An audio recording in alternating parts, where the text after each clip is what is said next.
Guys, আসসালামু আলাইকুম। কেমন আছো তোমরা সবাই? আশা করি সকলেই ভালো আছো। আলহামদুলিল্লাহ, আমি ভালো আছি। তো আমি শুধু চেয়েছি তোমার স্টোরির 9 নম্বর পার্ট নিয়ে আমি চলে এসেছি। তো যেটা বলেছিলাম, আমাদের লেখিকার একটু সমস্যা, যেই কারণে সে আমাকে জাস্ট কিছু আইডিয়া দিয়েছে। সেই আইডিয়া অনুযায়ী আমি এই পার্টটা তৈরি করছি। আশা করি ভালো লাগবে আমার তৈরি করা এই পার্টটা। তাহলে চলো বকবক না করে স্টোরিটা শুরু করা যাক। আর হ্যাঁ, লাইক কমেন্ট করে দিও। আর প্লিজ যারা চ্যানেলটা সাবস্ক্রাইব করোনি এখনো, তারা প্লিজ চ্যানেলটা সাবস্ক্রাইব করে দিও। 5 মিনিট পর তে রেডি হয়ে নিচে আসে। জাংকুক তেকে এক নজরে দেখছে। শাড়িতে তেকে খুব সুন্দর লাগছে, অপরূপা সুন্দরী লাগছে তেকে। জাংকুক তের দিকে তাকিয়েই আছে। তে বেরিয়ে যাওয়ার সময় তার মাকে বলে, মা, আমি জাংকুকের সাথে লং ড্রাইভে যাচ্ছি, আসতে দেরি হতে পারে। আচ্ছা যা, আমি কি তোকে জাংকুকের সাথে যেতে কখনো বারণ করেছি? করনি, তারপরও বললাম। আচ্ছা ঠিক আছে, সাবধানে যাস। সাবধানে যেও বাবা, আবার দিয়ে যেও। যে আম্মু, আমি দিয়ে যাচ্ছি তাহলে। ইয়ঞ্জনের কাছ থেকে বিদায় নিয়ে জাংকুক আর তে লং ড্রাইভের উদ্দেশ্যে বেরিয়ে পড়ে। তাদের গাড়ি চলছে আপন মনে। তে এখনো জাংকুকের উপর কিছুটা রেগে আছে।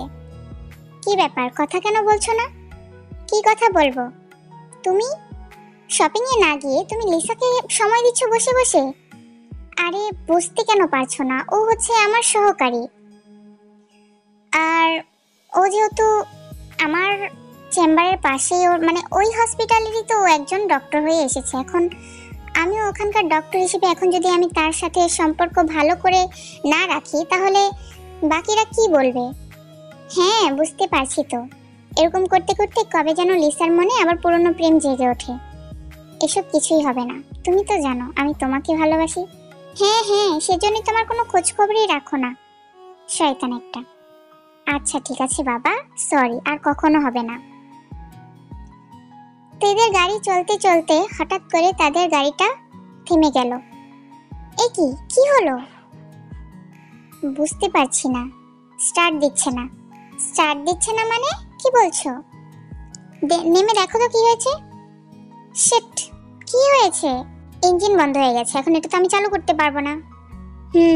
বুঝতে পেরেছি। তাহলে চলো হেঁটে হেঁটে মেকানিক খুঁজি। কোথায় মেকানিক আছে দেখি, চলো। হ্যাঁ হ্যাঁ চলো। তারপর জাংকুক আর তে সেখানে মেকানিক খুঁজতে থাকে। অন্যদিকে বাবারে বাবা, আমেরিকা থেকে এত শপিং করার পরও মেয়ের কত শপিং করতে হয়।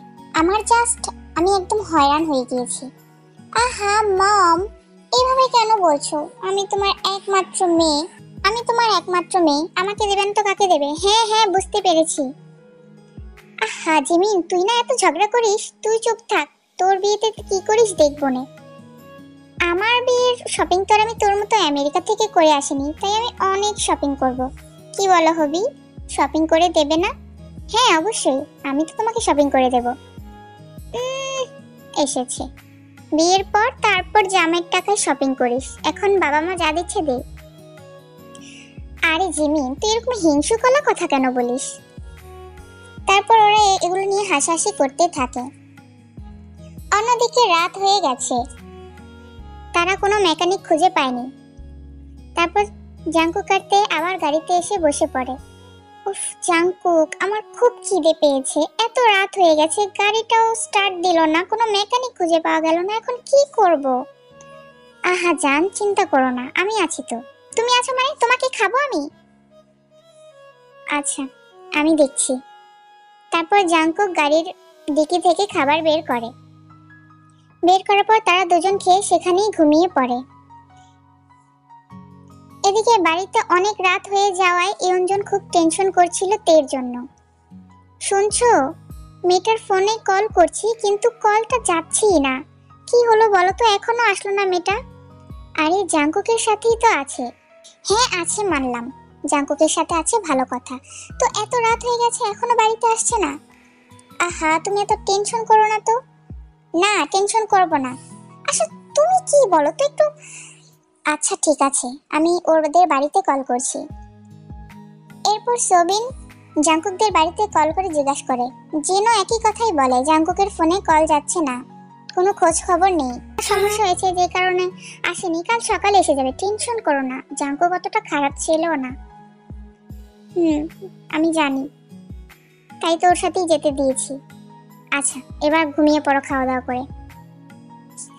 পরদিন সকালে লোকজনের ডাকাডাকিতে জাঙ্কুকার তের ঘুম ভাঙে। তারা গাড়ির ভিতরে ঘুমিয়েছিল। পাহাড়ি এলাকার মানুষজন এসে তাদের গাড়ি ঘিরে ধরেছে। জাঙ্কুক গাড়ি থেকে বের হয়, তেকে বসতে বলে। লোকজন বলাবলি করছে, বের হও, গাড়ি থেকে বের হও। তেও গাড়ি থেকে বের হওয়ার পর নানান পদের কথা বলছে পাহাড়ি এলাকার লোকজনেরা। কি ব্যাপার শহরের বাবু ম্যাম সাহেবরা, আর কোনো নষ্টামি করার জায়গা পাইলেন না? এইখানে এসে নষ্টামি করতে হলো? আরে আপনারা এসব কি বলছেন? আমাদের গাড়িটা নষ্ট হয়ে গেছে, যেই কারণে আমরা মেকানিক খুঁজে না পাওয়া এখানেই ঘুমিয়ে পড়েছিলাম। এত কথা বললে হইব না। আপনারা এখানে আইসা আমাদের এখানে নাম নষ্ট করছেন, এখন আপনাদের বিয়ে করতে হবে। আরে কি বলছেন? হ্যাঁ, আমরা অবশ্যই বিয়ে করব, কিন্তু এখন না। আমাদের বন্ধুর বিয়ে আর 6 দিন পরে, ওদের বিয়ের পরে আমরা বিয়ে করব। অহন মানে অহনই বিয়ে করতে হইব, না হলে আপনার ঘরে এখন থেকে যাইতে দিব না। আরে কি বলছেন এসব? জাঙ্কুক আর তে কিছুক্ষণ নিজেদের দিকে তাকিয়ে থাকে, তারপর তারাও রাজি হয়ে যায়। এরপর গ্রামবাসীরা মিলে জাঙ্কুক আর তের বিয়ে দিয়ে দেয়। খুব সাধারণভাবে জাঙ্কুক আর তের বিয়েটা হয়ে যায়। এখন বিয়ে দিয়ে দিছি, এখন আপনারা যা ইচ্ছা তাই করেন, এখন চলে যেতে পারেন, কোনো সমস্যা নাই। আরে আমাদের গাড়িটা তো সারাতে হবে, না হলে আমরা যাব কিভাবে? এইখানে মেকানিক শুক্রবারে আইব শহর থেকে, তখন ঠিক করায় লইয়েন। এই সপ্তাহে এখানেই থাকেন। আরে কি বলছে? জিমিনার সুগার বিয়ে, আর আমরা থাকতে পারবো না? আহা, আমরাও তো ওদের ছাড়া বিয়ে করে ফেলেছি, তো কি হয়েছে? তুমিও না? তারপর জাঙ্কুক আর তে তাদের সাথে তাদের গ্রামে চলে যায়। অন্যদিকে আমার মেয়েটা এখনো আসেনি, বেলা 12টা বেজে গেছে, সেই কাল বিকেলে গিয়েছে, এখনো আসেনি। আমার আর কিছু ভালো লাগছে না। জিমিন, সুগা, জেনিন আর জেহব তেদের বাড়িতে আসে। কি হয়েছে আন্টি? কাল ফোন করে বললেন তে বাড়ি আসেনি, জাঙ্কুকও বাড়ি আসেনি, কি হয়েছে? জানি না, ওদের কি সমস্যা হয়েছে জানি না, ফোনে কল করে পাচ্ছি না ওদের, জানি না কোন বিপদে পড়েছে আমার মেয়েটা। আহা আন্টি, টেনশন করবেন না, আর ওদের কারণে জিমিনের বিয়েটাও পিছিয়ে যাবে। আন্টি, সবার আগে জাঙ্কুক আর তে ইম্পর্টেন্ট, তারপর আমার বিয়ে। দরকার পড়লে আরো 7 দিন মানে 15 দিন পরে বিয়ে করব, আগে ওরা আসুক ফিরে। হ্যাঁ, পুলিশে কমপ্লেন করতে হবে। তারপর সবাই গিয়ে থানায় কমপ্লেন করে। পুলিশ জানায় যে আমরা ঠিক আছে, আমরা দেখছি। তারপর যে যার বাসায় চলে যায়। অন্যদিকে জিমিন আর জেনিন খুবই টেনশনে আছে। কোথায় যেতে পারে ওরা? জানি না। এই, ওরা আবার তোদের আগে বিয়ে করার প্ল্যান করেনি তো? যেমন সবার আগে এনগেজমেন্টটা করে ফেলেছিল। আমি বলেছিলাম যে ওদের আগে বিয়ে হয়ে যাবে। এই তুই চুপ থাক তো। সবার আগে আমার আর সুগার বিয়ে হবে। হ্যাঁ, আর সবার পরে আমার। আমিও তো তাড়াতাড়ি বিয়ে করতে চাই না। দেখা যাবে। হ্যাঁ, দেখিস। অন্যদিকে তে আর জাঙ্কুককে একটি ঘরে থাকতে দেওয়া হয়। তোমরা এইখানে থাকো, এই কয়দিন এইখানেই থাকো। জি আচ্ছা, ধন্যবাদ। প্রায় রাত হয়ে গেছে, তারা রাতের খাবার খেয়ে রুমে চলে যায়। রুমে যাওয়ার পর তে, হ্যাঁ বলো। যেভাবেই হোক বিয়েটা তো হয়ে গেছে, তাহলে বাসরটাও করে ফেলি।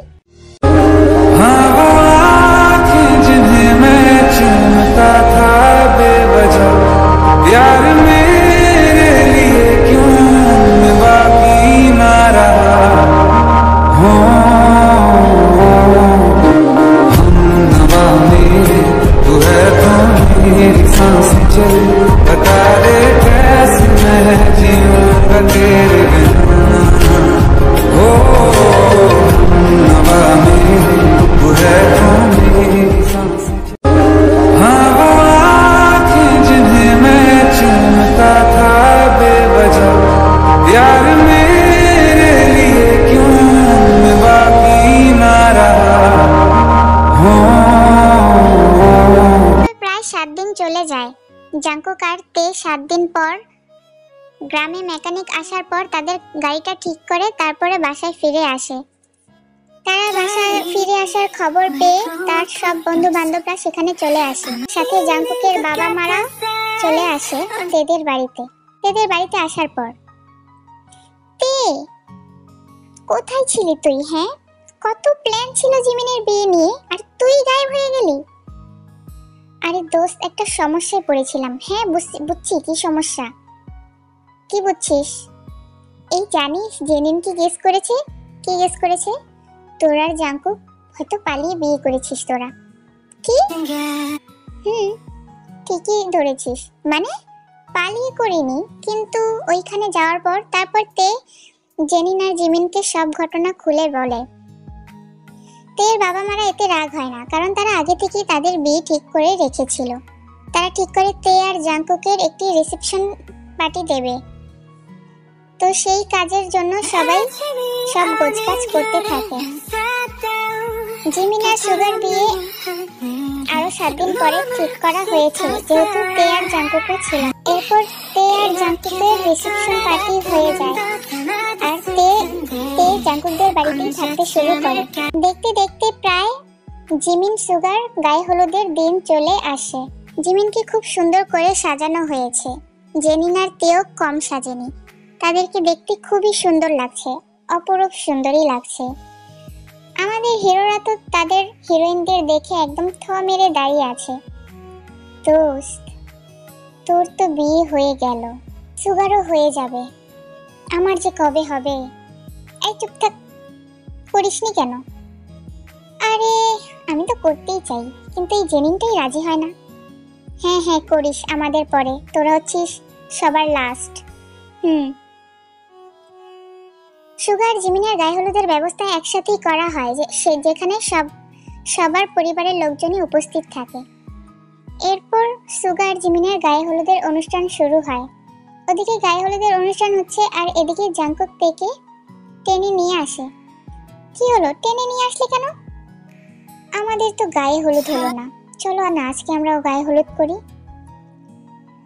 হ্যাঁ এমনিতেই হয়ে যাবে, ওকে যখন লাগাবো হলুদ তখন আমার হাতে ছোঁয়া লাগবে, সেটাই হয়ে যাবে।